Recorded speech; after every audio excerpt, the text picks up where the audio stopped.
now go to the Business Report with Joel Crosskill.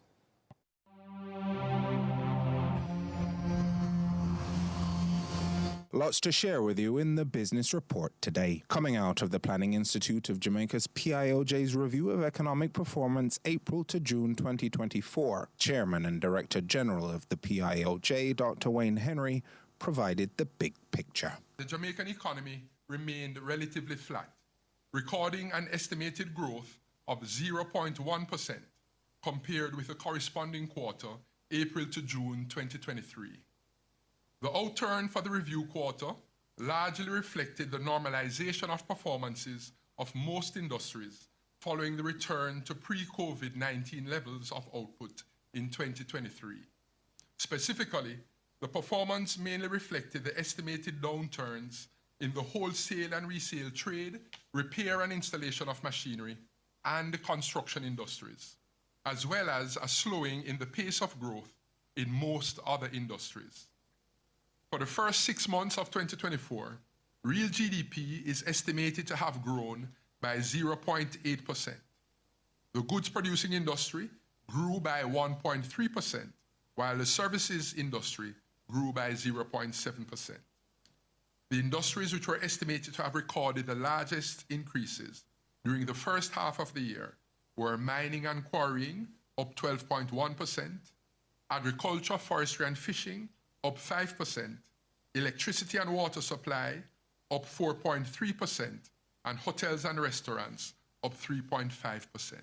Among the main factors hindering performance during the review quarter included challenges associated with the fire at PETROJAM refinery in March, which resulted in the closure of the facility for 38 days, relative to 33 days in the corresponding quarter of 2023, leading to reduced output. And, of course, Hurricane Beryl, which is estimated to have wrought $10 billion worth of damage. While on the positive side, a strengthening of consumer confidence, as well as relatively high levels of employment, supported increased levels of domestic demand for goods and services.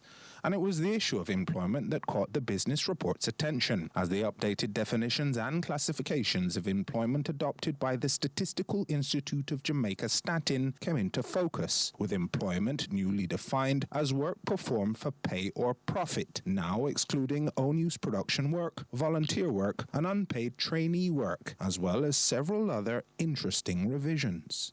For example, subsistence farming to provide produce to be consumed at home is no longer considered as work or employment.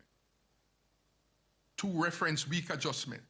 The reference week is now the first full week of the current quarter and no longer the last full week of the previous quarter. And 3. Minimum age limit update. The minimum age limit has increased to 15 years, up from 14 years. And 4. Rigorous or strict definition of unemployment. The new definition requires an individual to satisfy 3 conditions to be classified as unemployed. 1. Absence of employment. 2. Actively seeking a job. And 3. Available for work.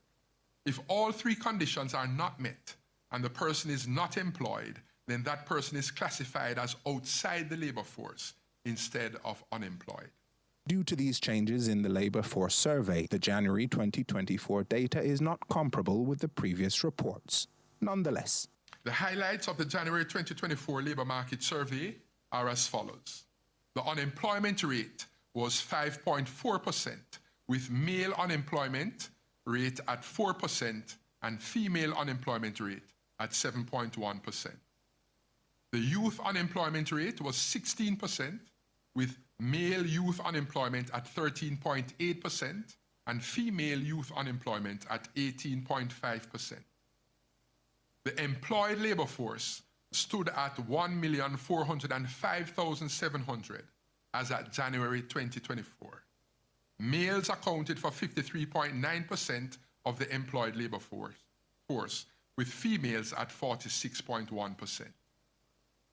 The unemployed labor force was 80,700 persons as at January 2024. For the full fiscal year 2024-25, the PIOJ's projection is more uncertain, ranging from -1% to 1%, largely dependent on the pace of recovery from the fallout from Hurricane Beryl. And that was your business report. I'm Joel Crosskill.